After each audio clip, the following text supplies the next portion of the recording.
Paranormal Karen, she's so spooky. Paranormal Karen, funny too. Paranormal Karen, she's so spooky. Oh, and did I mention she's funny too? Yeah, cha-cha-cha. Hey everybody, welcome to Paranormal Karen. We are into 2025, and this year is fantastic. Podcasts, I'll say podcasts are fantastic. I already love all the guests I have lined up. Also, if you know this spiel, hit that 10 seconds forward. But please join my Patreon. We're doing live classes. We're doing classes. You can get the card of the day, whatever you want, whatever you need, it's there. Join my TikTok at Rhonda Tomel. Make sure it's me. I should have over 100,000 followers. Everybody else is a fake. Instagram. Join my email list. There's shows, psychic stand-up shows all over. I don't know what else to tell you. I'm selling a little yes/no tarot deck for $20. You get you could do a yes/no question, yes/no maybe, and you get a joke on each card. So that's another thing. But today, let's get to it. I've already wasted time. Oh my God, I'm looking out my window and there is my squirrel waiting for me to hand him a peanut through the hole in it. He's going to have to wait. My guest today, Rhonda Tomel, right? I said it right? Perfect. Yay! So we have been chatting back and forth, and I got to meet you in Pennsylvania. You have a fabulous Patreon about art and metaphysics. So how are you doing today? How is your world this strange year? Oh my goodness, this year is strange. That's a word to put it. And not too bad today. It's sunny. Which I don't know. Normally you'd say that it would be good to have a sunny day, but it's been sunny too many days in a row. We kind of need some rain. Don't say that. Oh my God. Yeah, just a little bit of rain, just a little bit, just a sprinkle, and then we're good. But I mean, no. Aside from that, like not too bad today. It's a good day. Rain at night, sun during the day? How's that? That would be perfect. Rain at night, sun during the day would be such a good balance, right? I know. By the way, off on a weird shoot, if you listen to my Patreon podcast, I do a Patreon podcast there, listen to this great tip I saw on TikTok. I know I'm way off on a tangent, but ADHD is running wild this year. So if you don't want Google or Amazon or all those people to know you, it's very hard to scrub your history. But what you want to do, your browser history, is start clicking on a lot of things that don't make sense. Like if you don't have kids, click on baby names. If you are not into country music, look up country artists so that the algorithm gets all screwed up. What a great tip is that? I do that just for fun, actually. So yeah, it is a pretty good tip. You get a fun algorithm that way. I got to start. What's the weirdest? I just looked up baby names, like the guy said. And then I looked up geology. What else? What is the weirdest thing? Like cello lessons? What else? Oh my goodness. You could go anywhere with this. Siding repair for your home, tractors, things like that. Oh, I love that. Oh my God. All right. So now, my dear, let's get to you. How did you become this fascinating, creative, psychic person? How did this all start for you? Oh my goodness, this is a very, very, very interesting question. There's so many ways to answer this. We can start. And sometimes people are just like, I was just always like that. But where does it start with you? All right. Well, with me, the psychic thing, I grew up in a haunted house. So that was something that I didn't realize it until maybe 10 years ago that I asked to switch it off because like I slept with my head underneath my covers until I was like 18. Where was this at? In central Pennsylvania. So I live in southeast Pennsylvania right now, but I grew up in central Pennsylvania, and I could feel myself being watched at night, and that was the big thing that like weirded me out. I found out as I grew up later that the ability to sense the unseen is a family trait on both sides. Oh. So that's always been a thing. And you know, to the point where my parents casually mentioned it when I was maybe 16 or 17. And I made them stop. Like, what did you just say? So, yeah, that's always been a thing.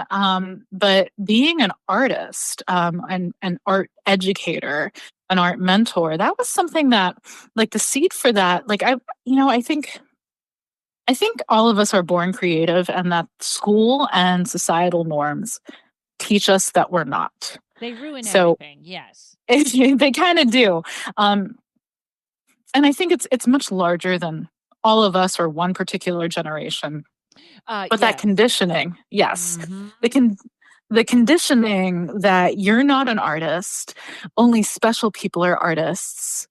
And you're not going to make any money, and it's a waste of time, and you need to get that job that is a science-based job, and don't, yeah. Yes. Back one thing, I have to say, I feel like Pennsylvania, people always say Ohio. I think Pennsylvania, New York, probably like a Rhode Island type, are the most haunted places out there. Like Pennsylvania, I can feel it when I drive through that Oh, state.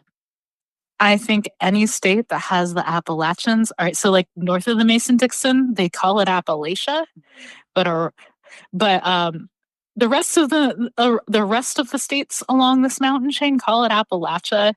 These are primordial mountains, so they've existed since before bones we're in, in the evolutionary picture. So I think part of that has to do with it. Like anything that runs through this land is connected to some really, really like primordial old stuff.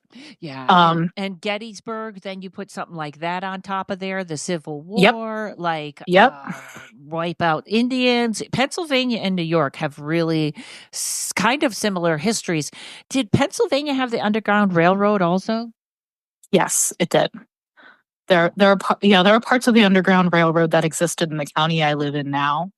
I'm sure all the way through because a lot of people didn't want to just stop in Pennsylvania. It's real close to that cutoff line. So, but it did exist here. Pennsylvania is haunted. Yes, it's crazy. And somehow up here, all the way up here, seems to be. I think is it the end of I think it is the end of the railroad kind of up here. And there's a lot of Harriet Tubman stuff or names and stuff like that up here. But you know what? Yeah, if that was me, I would want to get as far away from being recaptured as possible. So, right. Yeah, that's crazy. Have you ever seen full body apparitions in the in your home? No, I asked to not be allowed to see it. Like that was something. It was like I don't want to see it. I don't want to see it. I think that kept me from seeing it. But I could sense like a form. I could sense a shadow. Yeah, nothing. Yeah, nothing bad, but just deeply curious. And it was just enough to like. It would freak me out because I was a kid. I was a kid, and there were these three. Like I could sense like three energies watching me while I was sleeping. And I lived in a really crooked old house, so I could shut my door and not pull it shut so that it latched. It would just shut on its own. So because of that, every once in a while, it would just spring open if I didn't have the latch shut.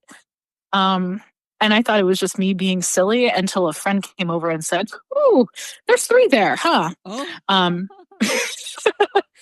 oh, you can see that? I love this because they're not supposed to be there. That's why they're creepy. Mm-hmm. Mm-hmm. Ugh, God. Well, from then on, so you kind of turned it off, and then you were doing art, which everyone knows. I say over and over. I think art wakes up psychic abilities, and so you went to art school and everything, correct? You teach art, don't you? Yes. So right now I'm teaching independently, but I still am. I'm a state certified licensed art educator. I taught in public schools for about a decade. I also worked in an art museum as an educator, a science museum as an art educator, done work in community art centers. So yes, I am an art teacher by trade. I forget. I don't know how many art classes I had as a kid. A lot of my childhood is just blanked out or fried from drugs or alcohol. I don't know. But I know in high school I went into a special TV program, a TV broadcasting program. So I only had to take like 3 classes in that, which was literally it was TV vocation. That's why I took it. I hated school so much that I went into that nerdy media type thing.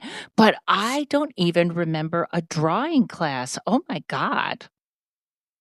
Well, that's, I think, and I don't want to say it's nefariously so, but just maybe ignorantly so. It's by design.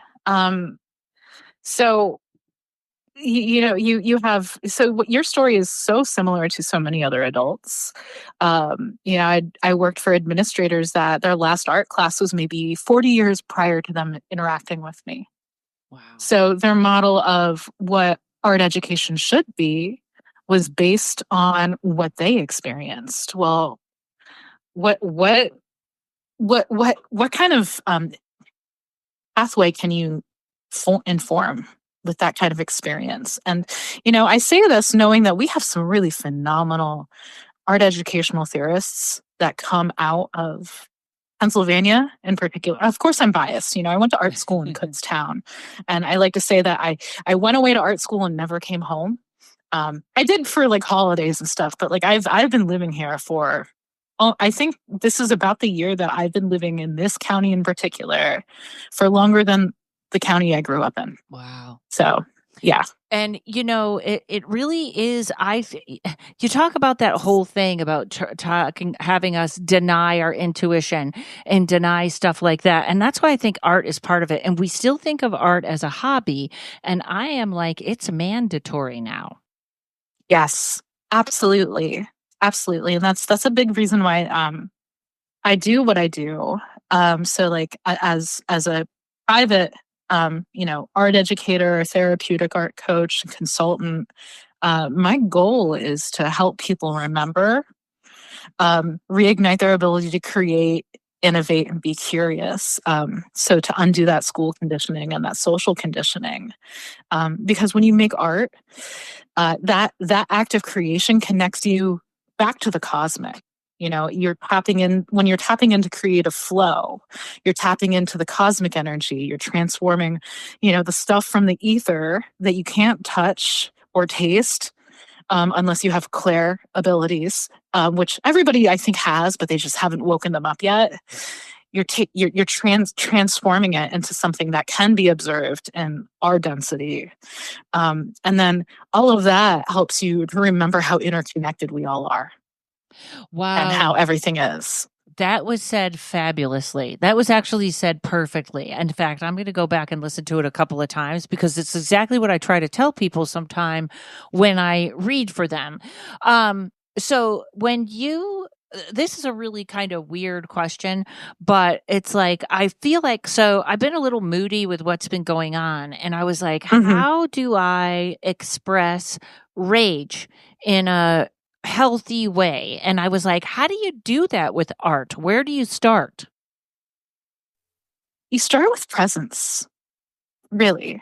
So whatever your modality is. So like art, that's the other thing about art, is that we're taught that it's all visual art when we know it's not. What you do is art, but maybe you weren't taught that it is. Right. But so like I try to redefine our understanding of it. And I don't think that what I'm saying is novel, but for people that are hearing it for the first time, it perhaps is. But, art is about an engagement in the human experience in emotionally striking ways.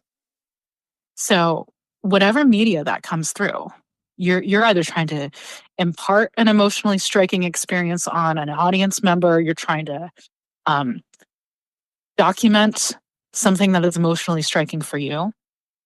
You're trying to process it, and the art and whatever you can, sense, observe, hear, see, however it is that you're consuming that art, that document is it's bringing you back to that moment, so that you're sharing, that. So you're talking about processing your rage. through art making.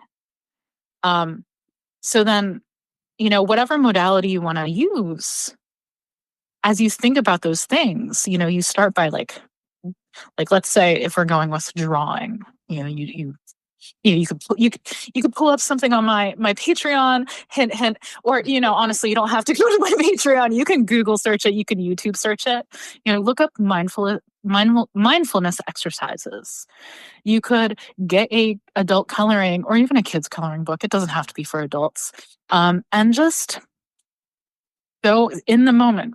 Pick which color you want to use and start making marks, staying present in your mark making. Or if it's that you're coloring in or filling in spaces, whatever color, don't plan it out in advance. I really, really, when you're trying to do things that are mindful, especially in art making, I ask that the people that are following along with me do something that they can't erase. So you have to stay present. You have to stay committed to that path that you've made, because it doesn't matter, in the end. If you watch enough art tutorials on Instagram or wherever, or TikTok, you'll find that there's some really, really interesting art making that looks like crap when it starts. There's some really, really shitty line work out there that comes out looking really, really interesting and cohesive, because that first mark or that third mark or that 10th mark isn't the whole composition. It's all within context of something else. So go ahead. I love what you're saying, because I feel like it could actually apply to the world and stuff. I bought a couple of the somebody put an online class, and I've always bought a couple of them. Don't buy Domestica. It was good. They got taken over, and now they just it's a scam. But I probably legally can't say it's a scam. I'm joking. It's kind of a scam. It's a funny whatever. It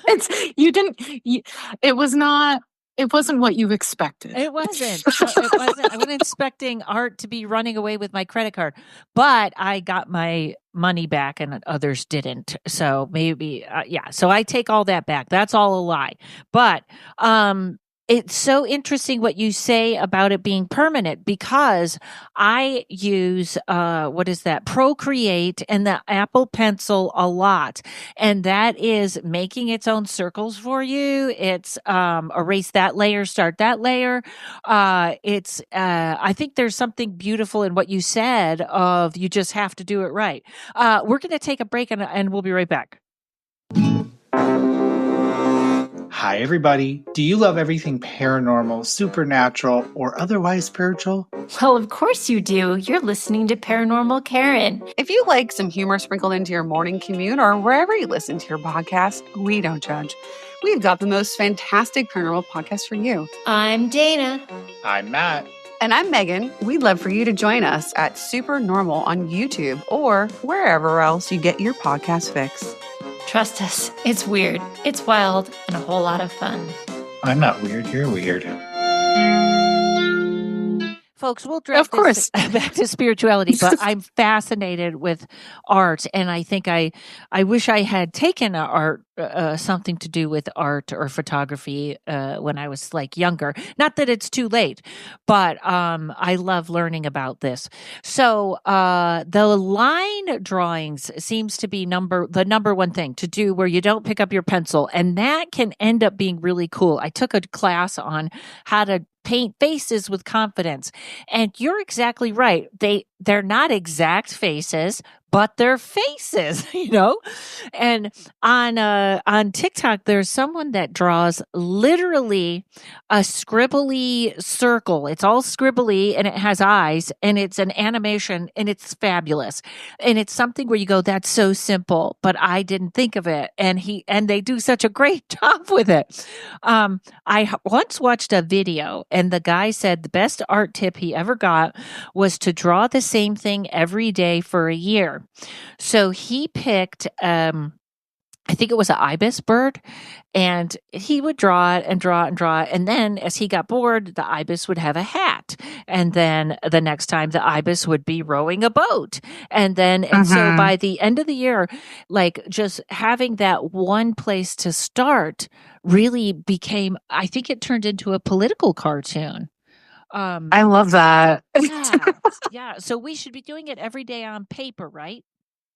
Or I mean, whatever. Yeah. So I don't want, I'm going to say paper, but I also know that there's always going to be 10 people that will say, but I don't do it on paper and it works just fine for me. And to those people, do what works for you, you know? Yes. So some people, and also because access to good drawing tools, what is good, access to any tools is going to be limited depending on your locale, depending on what natural disaster might have occurred that affects the supply chain, anything like that. So like really it's paper is what I recommend, but it's not a hard and fast rule. And and some people go ahead. I'm so sorry. I know Marissa always said, you know what? Grab your old Amazon boxes and start painting the cardboard. Absolutely. And if it's not drawing, it's sound, like if it's not music or sounds making, it's writing. If it's not writing, it's recording. But something every day that kind of documents where you're at in your human experience is an expression in art. And that helps you process things. There's this education, I'm going to get nerdy for just a minute. Please do. There's this education theorist who came out with a body of work 30 or so years ago, give or take a couple of years, about the human commonalities. His name was Ernest L. Boyer, and he was somebody that is still talked about by some of the art education professors that mentored me through college and beyond. And he talked about how the connectedness of things should be understood by learners if they are to be well educated. And he even promoted a model of schooling that started at elementary school where the school subjects should be focused around these human commonalities instead of these isolated memorization topic areas. So instead of having math class, you'd have learning that was centered around things like we as humans all understand and have a shared life cycle. We as humans work with symbol systems. We all have aesthetic responses to our world. We all have a sense of time and space and do things to document that. And, the list goes on, and art is intended to be integral to every single component of that. And this also branches off into something else that a friend of mine shared with me that comes back to my mind a lot. A friend of mine in grad school decided that she didn't want to teach art in the United States and went and signed on to teach at an international school in West Africa. Wow. And I was able to, catch up with her after her first year. And something she said to me was that the local community that she taught in thought it was really fascinating and sometimes a little silly that they had an art teacher, they had a music teacher, because what is it that we're doing in the West that we have to have these separations? Why are you not all painting? Why are you not all making music? Why is it that not all of you know how to make a drum? Was pretty much the attitude. Well, okay. All right. That's interesting. You're an art teacher. That's cool. I'm glad that you do that because everybody needs to do this. But why is it that only some people do this? Only some people are allowed to specialize. Right. So is art so much of their culture that they're just doing it all the time anyway? So they're thinking, why do you have a teacher? Right. Exactly. I want to live there. Right. Exactly. She did end up moving there. So she started her family there. I catch up with her in little sneak peeks on her socials. And but yeah, she got married and started a family and everything. Wow. So, well, she must love it there then, right? I have every indication that she does. So now you and I have talked before. What do you call therapeutic art coaching? Oh, that's a good question. So everybody thinks it's art therapy. And I want to make sure everybody that's listening to this knows I am not a art therapist. I am not clinically licensed, and therapeutic art coaching is not art therapy. Therapeutic And art therapy seems to be a pop-up course you can take on Facebook or something. What actually is art therapy? Is it like what I asked you, like how do I get my mood out on paper? I mean, some people will call it that, but art therapy in a clinical sense, it requires licensure, it requires its own round through grad school and clinical practicing and consultation, psychology or psychiatry or however pathway you want to take. And that is intended to it's easiest broken down that art therapy is the past, healing the past, and therapeutic art coaching and just coaching in general is helping you to carve your path forward into the future. Oh, so art therapy really is dealing with something from the past, right? Yes, or helping you understand how you got to this point. Okay, got it. Okay. And you do the other one, good in coaching, Yes. Right? How does that work? So it really is about you think about like coaching in the traditional kid sense of like I have a basketball coach and they teach me how to grow into being a good basketball player. I'd be, well, how do you use art in a regular integrated way in your daily life to help you honor what it is that you're feeling and experiencing in your life? And how do you use that to process your path going forward? Some people will use it to untangle knots in their energy, if that makes sense. So, like the knot in your energy maybe would be that you're feeling a lot of anger. Yeah. So, how do you process that? How do you use your art making to help you diffuse that in a constructive way? So I can, go ahead. I always think of that as like an aggressive thing, like scribbling or something like that, which, by the way, there is a wonderful book called Draw Yourself Calm that is just about kind of doing tedious little exercises, and it's wonderful. So say I came to you and I had paints and I'm angry. Do I just choose all black? No, just paint the whole picture black. You could. That could be it, or painting monsters, maybe painting nighttime. Would that kind of do it? You could start with that, and sometimes it's you start one day and then you add to it the next. And really, so this is where I blend divination into it. So I do offer sessions where I can read your tarot, read your energy, and help determine where you need to go first. Like what's the most urgent way forward that you would benefit from having that's great. coaching in. What a great use of cards. I always watch your energetic reads for the collective. That's so good. So you can get a sense on which way to direct people right from the start. That's fantastic. What happens next? From there, I kind of just it sounds so silly, but it's not. I just intuitively, I'm like, all right, this person, like, this person, they're going to benefit from some drawing. This person's going to benefit from some color gradients, some basic mark making. So I go into like my toolkit of like knowing different art processes from teaching general art and specialized art classes for years and years. And I kind of just instantly, whatever comes to mind right away tends to be what works for them.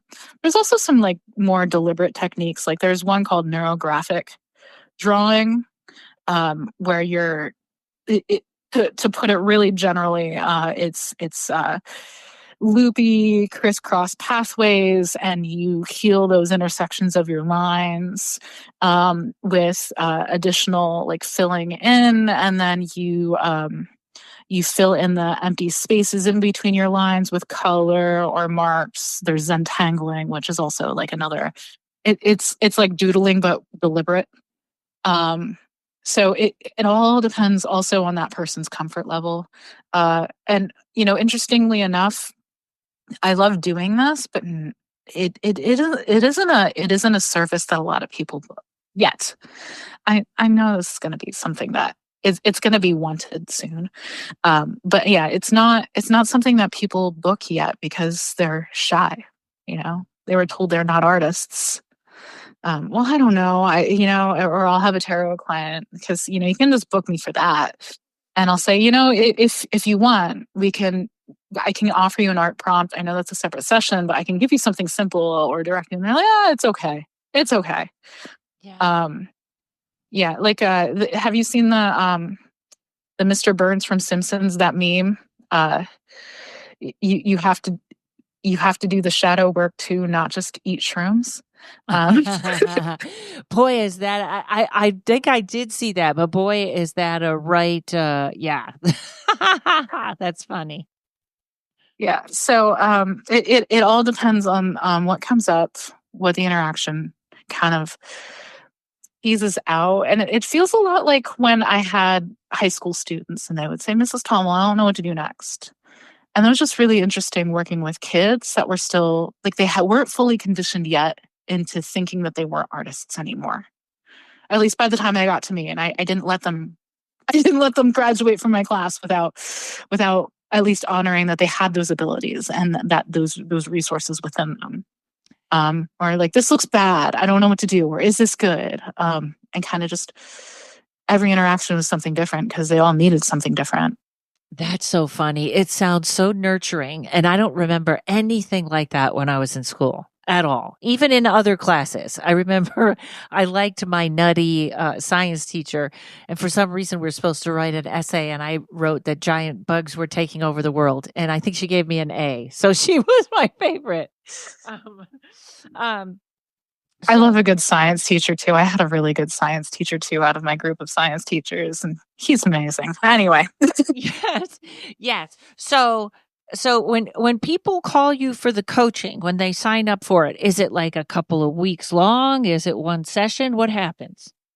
So for right now, I offer single private sessions, but I am working on developing a pre-recorded course. So that should be available in the spring, where you can just follow it asynchronously. Like I was a high school art teacher as recently as 2021. That's when I left public service.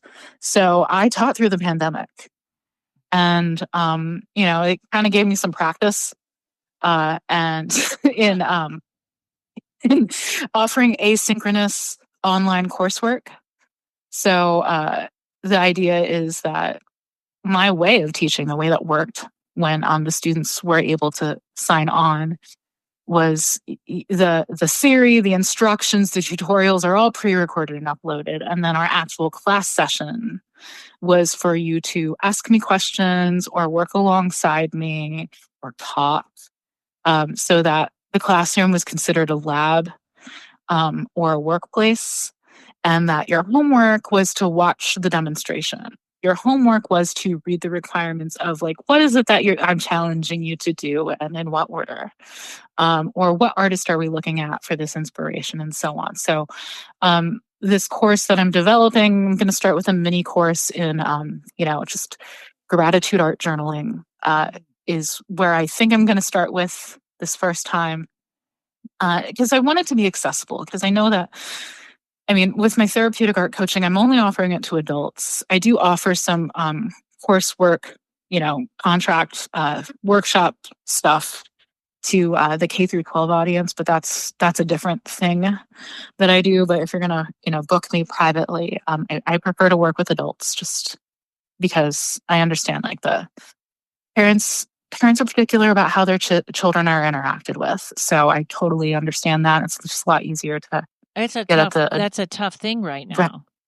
Right. And I don't, and also like, I want to be able to honor how a parent wants to parent their kid. And I don't want there to be anything that I'm coaching that Not that parents, not that I'm coaching anything crazy to your kids. No, but but I people also, I don't want to. You don't know if you have Right. a really Christian family or an anti-Christian family or a, Exactly. And so like when I work, yeah, exactly. So like when I work with youth, it's usually within the structure, like I'm contracted by an entity, like by the university to teach a summer camp or something like that. But when I'm contracted, like when I'm sought out independently by adults, it's a little bit more, one-on-one, because they can tell me exactly what it is that they need or want. So if I'm an adult, or if I come to you as an adult, I'm saying, am I saying two things? I want to learn to paint and feel better, or am I like, I want to feel better. What should I do? How do people find you or kind of go, that's what I need? All right. So when you book me, you can go to my offerings page on my website, and there's an intake form online, and you can tell me there. So like, but people that come to you are seeking to feel better, to learn art, to do both. Is that kind of, am I on the right track? It's along that continuum. So it could be any and all of those. Wow. Some people just want to get a little bit better at art, and I can do that. I can teach you how to be a really good painter if you want to be that. I can teach you just to feel better. You know what's a word you should throw in, since I watch your Patreon, is I want to learn to be an authentic artist. Everyone, you didn't just get a text. That was my phone. Sorry. I think authenticity is really kind of teaching people to reach their authenticity, right? Oh my goodness. Yeah, that's such an important word right now, especially in art. Because so that whole conditioning, social conditioning, programming, however you want to put it, there's such a strong divide between school art and actual art. School art and gallery art and authentic art. Not saying that they don't cross paths, So like there is gallery art that is definitely authentic art, for sure. There's school art that can definitely cross into being authentic art, for sure. But the reason why there's a divide is because there's commercialization, there's commodity attached to what you see in school and in galleries. Because schools have become about workforce development instead of education. I'm going to just go ahead and say it. I just looked at the time and I was like, okay, hold on. Let's take a break and we'll be right back. Okay. Hey, everybody, Paranormal Karen, what are you doing? Why aren't you taking CBD? Listen to me. P39CBD.com. That's where you want to go. That's where I go. That is where you're going to find the best. P39 CBD is committed to providing high-quality, premium-grade hemp extract products. P39 CBD uses organically grown industrial hemp sourced from nutrient-abundant soils right here in the USA to ensure a therapeutic-rich CBD product. Now, if you're not using them on your pets, go take a look at the website now. CBD, especially for aging pets, is fantastic, and you know how animals react way better to natural products. Get a jump on your holiday shopping and give the gift of health. Give P39 all-natural CBD. Use coupon code Karen for 20% off. Order now and get a free gift. Now listen to this list. P39 CBD is non-GMO, lab-tested, no pesticides, GMP certified, all natural, family owned and operated business. I couldn't even think of anything to add to that list to make it better. P39CBD.com. Stop by and see what they're all about. And if you're in Arizona, Fountain Hills exactly, make a trip, go in and say hello. Say, I'm a Paranormal Karen listener. 16810 East Ave of the Fountains, Suite 103, Fountain Hills, Arizona. P39CBD.com. Get yours now. So I was finally the last person on the planet to watch 6 Feet Under. And in the end, she goes to art school. And I'm kind of fascinated at it looks so fun. I know it's work, but it looks so fun. Was art school actually fun? Oh my goodness. So they say all the people that say that high school is the best 4 years of your life didn't go to art school. Oh. And maybe for some people it's the best 6 or 7 years of your life. Art school was 4 years for me. But yeah, oh my goodness. I loved art school. And I mean, I think there's a couple, because I thought about this for a while. The people that I got to know in art school, well, the people that end up in art school are the ones that are high achieving enough to make it into college and neurodivergent enough to not absorb that conditioning that art is for special people with special gifts and you don't get to be one of them, So like the kids that I would send to art school from my high school classes, like they were artists in spite of everything that school was trying to condition them for them. I say that in spite of it because the conditioning is so strong. I would have students that they were honor students, but they would they would have to fight to get into my classes because they would get counseled or tracked into AP coursework. They would get counseled or tracked into, statistics and calculus courses and so on. And I remember because I was one of those freaks of nature because I had very, very, very good grades. But I knew I wanted to go to art school since I was 15. So I didn't take AP courses because they don't offer AP courses that are going to benefit me as an art major. Right. It's all STEM courses. I'm pretty sure. So I have a degree in communications with a specification in graphic arts. So I guess I was a graphic artist for a minute, but it was so,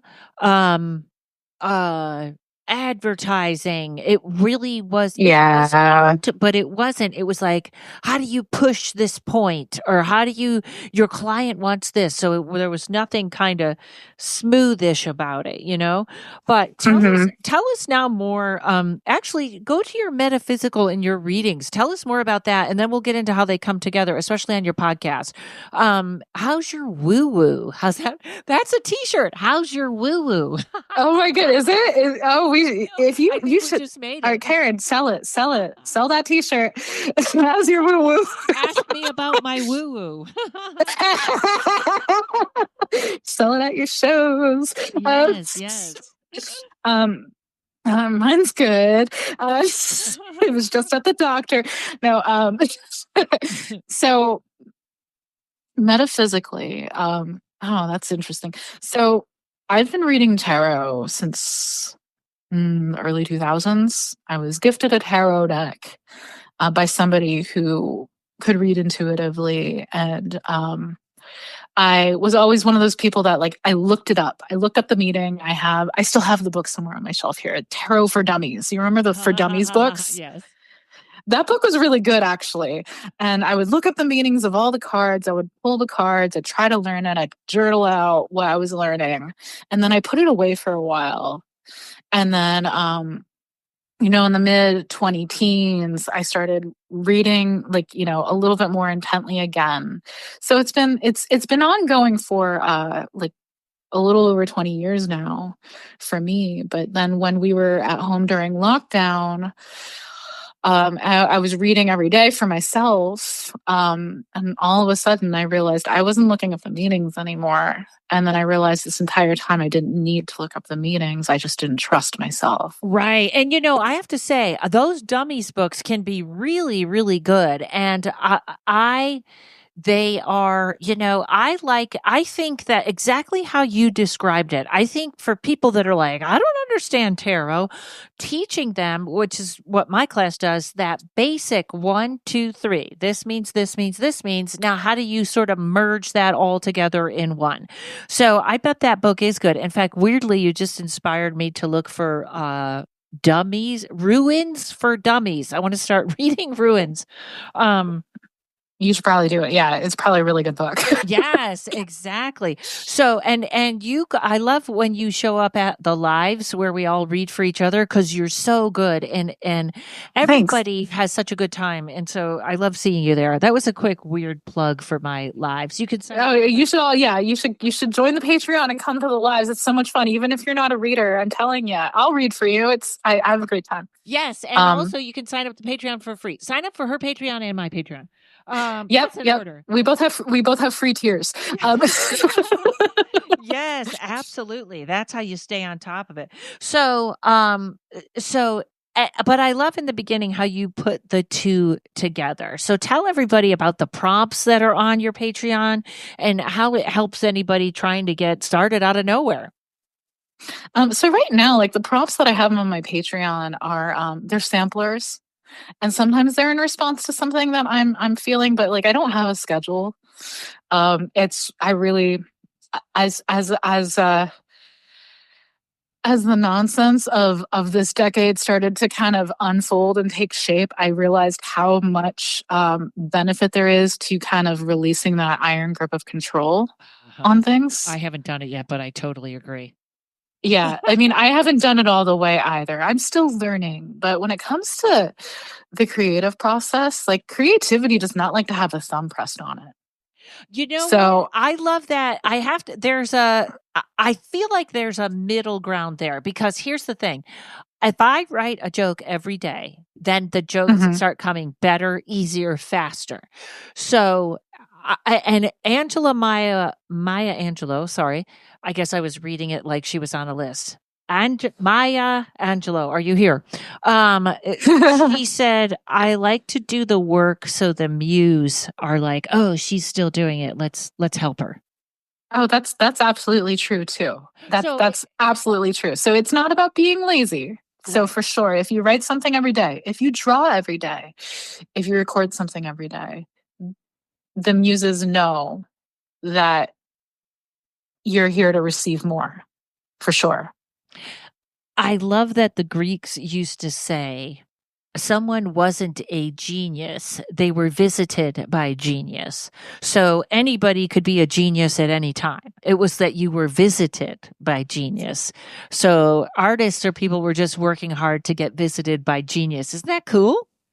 I totally agree, because I mean, I am a firm believer that source will find another channel, another conduit to bring that creation forward if you don't want to do it. Right. Can you tell us one prompt that is like on your Patreon now? So they'll get new ones, but what is one that's up there now? One that's up there now. Yeah, and you could say any in 2023 or 2024, because we're coming. This is going to come out in 2025. We're still in 2024, folks. The world is still in one piece when we're taping this. Yes, it's still sunny today. And I'm not upset about it, though. Please don't think that I'm a sun hater.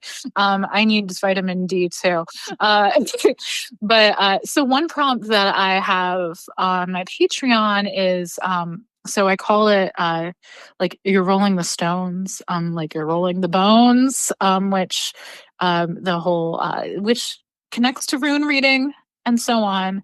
But you take a handful of things. So for me, I had stones. You can be a handful of coins. It could be a handful of dried beans, and you drop them on the middle of your page, and you take a drawing material and you push those pieces off of the page with your drawing material. So you're making a mark, a pathway. Oh.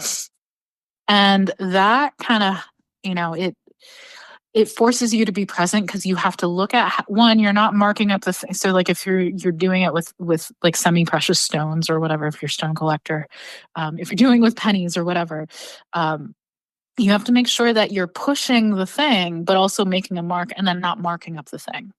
Oh. And then the mark you leave becomes something that you can crisscross, finish the marks in ways that make sense for you. And then you start to fill in those spaces in between, those negative spaces in between. In certain ways, you can use scrapbooking materials, old newspaper, colored pencil, googly eyes and glue, whatever makes you happy. Or even just a repeated motif like little triangles or little check marks or checker, boxes. And then you just go from there. And it all just looks like doodling nonsense, but I promise you, if you do this for just a little bit, even every week, a little bit every day is great, but I know lives are busy. You're going to feel better. You're going to feel more tapped into your presence. Your breathing's going to feel more calm. Yeah, all of that good stuff. So when I lived, 2 years ago, I guess when I lived across the parking lot is what I was going to say. But I think it was last Christmas, everyone got incense burners. I would take old bottles and I would drill a hole in them and so the air could get in. And then the incense actually goes through the top. But I found for me, I did, I guess it's called Mandela painting, where you get the sticks that are flat and you do dot, dot, dot, dot.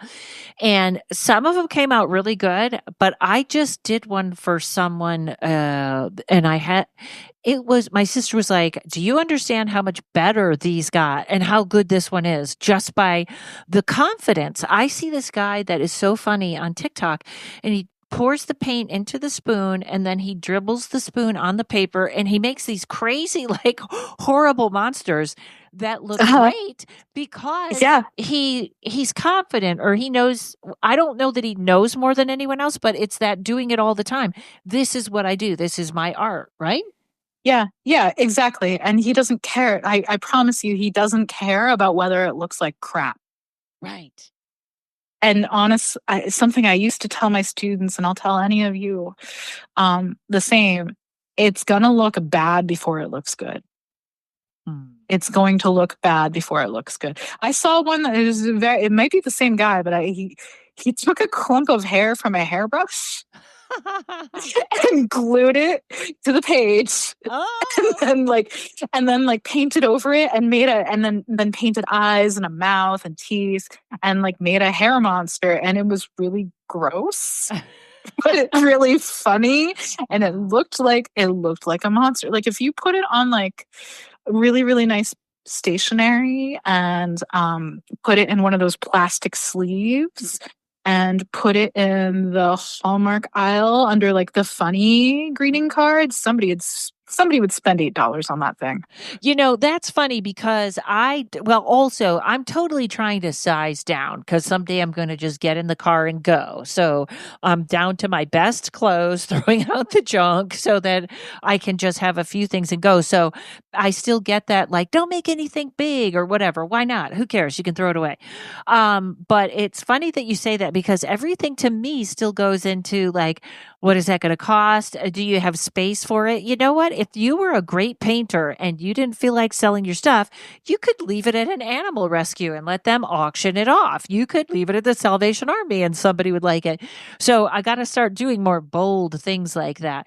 There's a woman on TikTok that makes acorn people, and it's so simple and so genius. And she tells little stories about them and they're hysterical. And I'm like, oh, I've seen her. Yeah. Yes. They're hilarious. She can make $1 million. People will pay $100 for one of her acorn people, I bet. It's so cute. My favorite is the pointless shit too. There's a guy that was collecting leaves. He was just collecting leaves and ordering them. And then he was taking honey and just sticking them onto a tree trunk. And folks, if you're listening to this, I love things like that, but please don't go into nature and disrupt it in ways that are going to hurt the ecosystem. So honey and fallen leaves, cool, but if you're going to pull rocks out of a waterway, know that there are very precious amphibious life that can be hurt by those things. Careful with that stuff. But fallen leaves and honey, that's innocent enough, and it's hilarious because It's nonsense, and it looks like somebody put a sweater on the tree trunk. And also sometimes you can buy rocks. I buy rocks and stuff at Michael's, and I paint messages on the back of them, and then I leave them around, and people love to find them. So, Yes. all right, Rhonda. So give everyone your spiel, your website, your Instagram. Tell everybody where to find you. All right. So what I do is I just, from the gist of this whole episode, is I like to mentor people through the process of reigniting their ability to create, innovate, and be curious, to undo the conditioning that they have, that they're not creative, that they're not artists. Because when you do that, then you remember what it is to be interconnected with your other humans, with nature, with the cosmos. And I can do this from a range of like things from art classes, professional development workshops, individual art coaching, or tarot-based mentorship. And I will have a self-paced online course available sometime in the spring, so stay tuned. In the meantime, you can follow my Instagram, Half Moon Path Studio. Everything that I'm on, it's Instagram, and my website, basically, halfmoonpathstudio.com. You can book me through there, and you can find my links to all that stuff. My Patreon is the same, identity, Half Moon Path Studio. Thank you for coming on the show, my friend. Thank you so much, Karen. It's been a pleasure. All right, everybody. Check out Rhonda's stuff. It's amazing. Hopefully we'll see you. Maybe you meet me and Rhonda in a live. If you sign up for the Patreon for free, come practice your readings or get readings from new people, whatever you want. And hopefully I'll see you on the road. I'll be putting in ads for my dates. First half of the year is all sort of corporate in Florida, so you may not see me. Second half everywhere. All right, everybody, have a great day. Thanks to Mike at Uno Rising Media. Paranormal Karen, she's a spooky kind of queen. Paranormal Karen.